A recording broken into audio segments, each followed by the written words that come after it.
परमपिता परमात्मा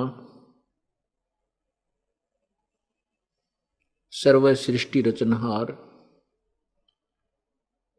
कबीर देव कबीर साहब इस काल के लोक में सह शरीर आते हैं और सह शरीर चले जाते हैं।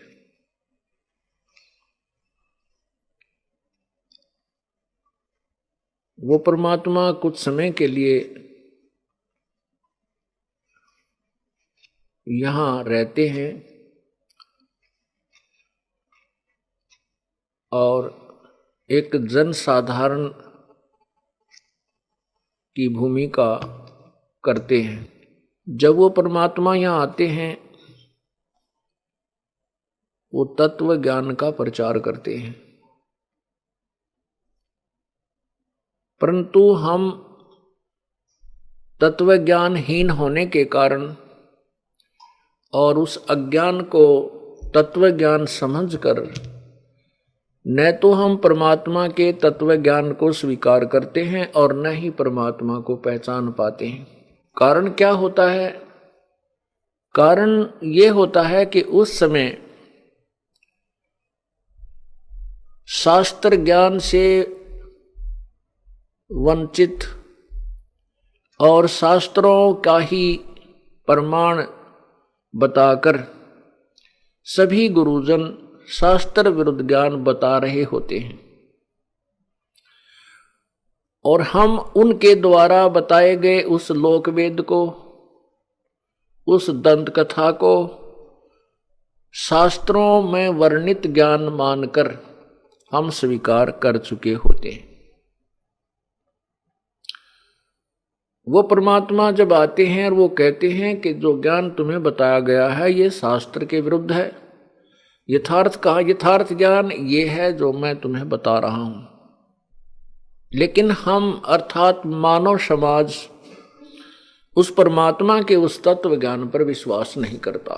क्यों नहीं करता? क्योंकि सभी सदग्रंथ जैसे पवित्र चारों वेद, पवित्र श्रीमद् भगवत गीता जी, पवित्र 18 पुराण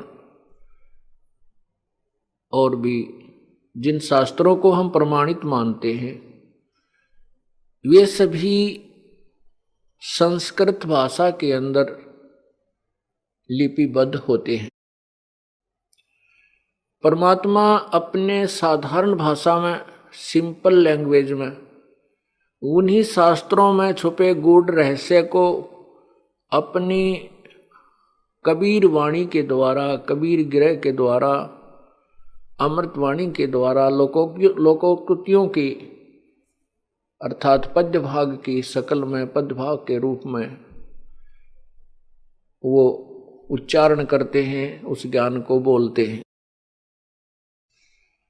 वो अज्ञानी ऋषि महर्षि, जिनको हम महर्षि कहते रहे, लेकिन वह बिल्कुल अज्ञानी थे। उनको ना वेदों का ज्ञान था, ना गीता जी का ज्ञान था, ना 18 पुराणों को वो समझ सके। उन ऋषियों और उस समय के गुरुओं की समय जब परमात्मा आज से 600 वर्ष पूर्व आए थे को संस्कृत भाषा के विद्वान मानकर और हम ये सोच लेते थे कि जो सदग्रंथों के विषय में कबीर जी बता रहे हैं वो संस्कृत के अंदर लिखे हुए हैं।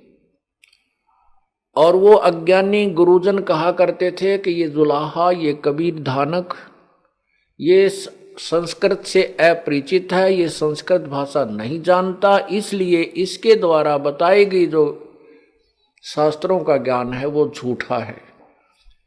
तो हम भी अशिक्षित थे, अर्थात हमारे पूर्वज उस समय अशिक्षित थे, वो भी संस्कृत भाषा से अपरिचित थे। और दूसरी तरफ परमात्मा कबीर जी भी अक्षर ज्ञान रहित लीला कर रहे थे। वैसे तो वो परमात्मा थे, वो सब अक्षरों को, सब भाषाओं को अच्छी तरह जानते थे।